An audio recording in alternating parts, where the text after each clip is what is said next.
laws made by government for wildlife and biodiversity conservation.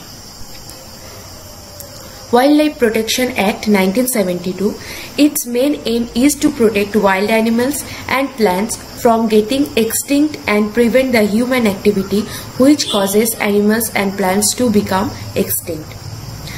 Right to Forest Act 2007. This law says that people who have been living in the forest for at least 25 years have a right over the forest land and the things that are grown on it. This law prevents the removal of native inhabitants of the forest.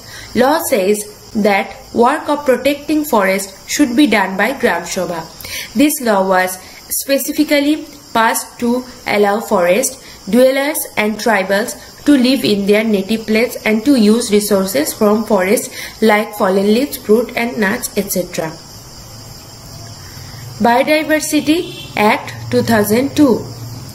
It states about conservation of biological diversity, sustainable use of its component, fair and equitable sharing of benefit coming out of biological resources and knowledge.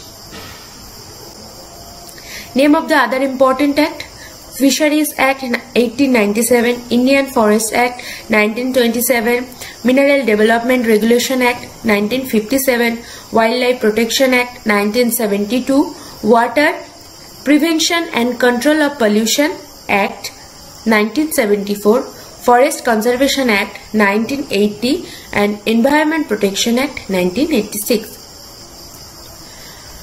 তো government wild এবং biodiversity কনজারভেশনের যে অ্যাক্টগুলো করেছে সেটা কোনো কারণের জন্যই করেছে। প্রথমে ওয়াইল্ড লাইফ প্রোটেকশন অ্যাক্ট 1972 যে অ্যাক্টটা ছিল, এই অ্যাক্ট এর উদ্দেশ্য হলো যে পরিবেশের বা জীববৈচিত্র্যের যে সকল ওয়াইল্ড অ্যানিমাল বা বন্যপ্রাণী এবং যে উদ্ভিদগুলো ছিল, বন্য গাছগুলো ছিল, তাদের মানুষের হাত থেকে রক্ষা করা। কারণ মানুষ প্রচুর পরিমাণে অরণ্য ধ্বংস করছিল এবং প্রচুর পরিমাণে পশু শিকার করছিল। অরণ্য ধ্বংসের কারণেও অনেক প্রজাতি হারিয়ে গেছে, এক্সটিংক্ট হয়ে গেছে, যাদের আর এখন বর্তমানে খুঁজে পাওয়া যায় না। তাছাড়াও শিকার করার কারণেও অনেক প্রজাতি আর খুঁজে পাওয়া যায় না, কারণ তাদেরকে পুরোপুরি আমরা হারিয়ে ফেলেছি। যেন যে সকল প্রজাতি জীবিত অবস্থায় আছে তারাও যাতে না হারিয়ে যায় তার জন্য ওয়াইল্ড লাইফ প্রোটেকশন অ্যাক্টটা করা হয়েছে। এইরকম এক্সটিংক্ট প্রজাতির উদাহরণ হলো ডোডো পাখি। আমরা আগে পড়েছি ডোডো পাখির কথা, ঠিক আছে। আর এর পরেরটা ছিল right two forest act 2007। Right two forest act 2007 সালের একটা অ্যাক্ট, যেই অ্যাক্টে বলা ছিল যে কোনো লোক বা কোনো মানুষ যদি কমসে কম বা কমপক্ষে 25 বছর একটা জায়গায় থাকে বা একটা জঙ্গলে বাস করে, সেইটার উপর তাদের পুরোপুরি অধিকার আছে বা সেই জায়গাটার উপর তাদের পুরোপুরি অধিকার আছে এবং সেখানে যা হবে, সেই জায়গায় যা কিছু থাকবে সেগুলো তাদের অধিকারে থাকবে, তাদের জিনিস হিসেবে গণ্য হবে। আর কি এই ল বলে যেন তাদেরকে সেই জায়গা থেকে তাড়িয়ে না দেওয়া হয়।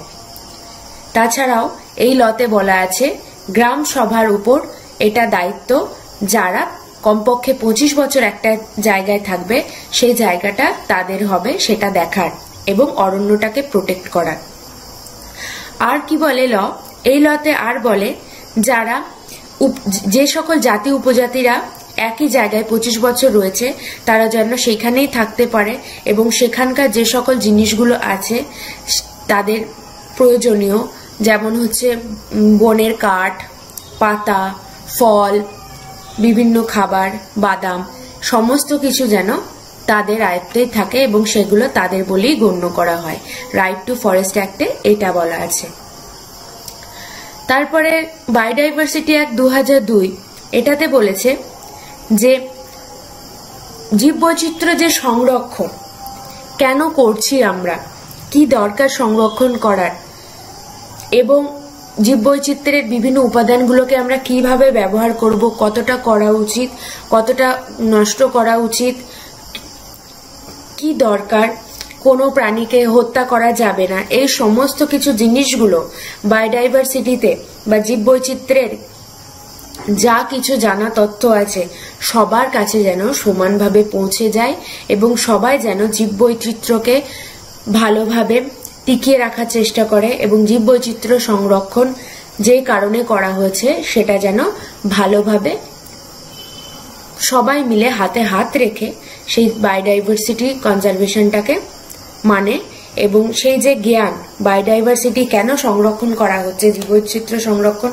কেন করা হচ্ছে, সেটার যে মেন উদ্দেশ্য সেটার তথ্যগুলো যেন সবাই সমানভাবে পায়, সেটাই বায়োডাইভার্সিটি অ্যাক্ট 2002 বলা আছে। মানে বেসিক্যালি এখানে বলা আছে যেন সব মানুষ বা সবাই জানতে পারে যে বায়োডাইভার্সিটি কনজারভেশনটা আসলে কি।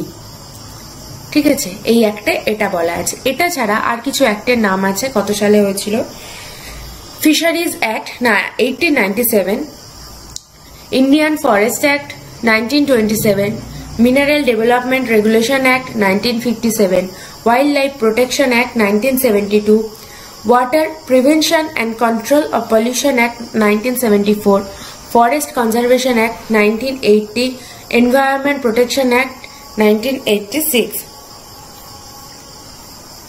তো আমরা আজকে ভিডিওতে অ্যাক্ট সম্পর্কে জানলাম। এই সালগুলো সবাই মনে রাখার চেষ্টা করবে, কারণ পরীক্ষায় এই সালগুলোই দেয় এবং অ্যাক্টগুলোর কথা বলা থাকে আর ফুল ফর্ম দেওয়া থাকে।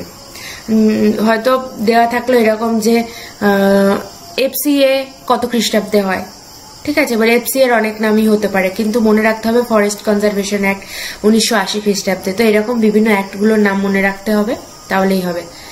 আশা করি আজকের ভিডিও তোমাদের ভালো লেগেছে। ভালো লাগলে কমেন্ট করবে, বন্ধুদের সঙ্গে শেয়ার করবে, আর সাবস্ক্রাইব করতে ভুলবে না, লাইক করতে ভুলবে না। Thank you. If you watching this video, please like, share and subscribe.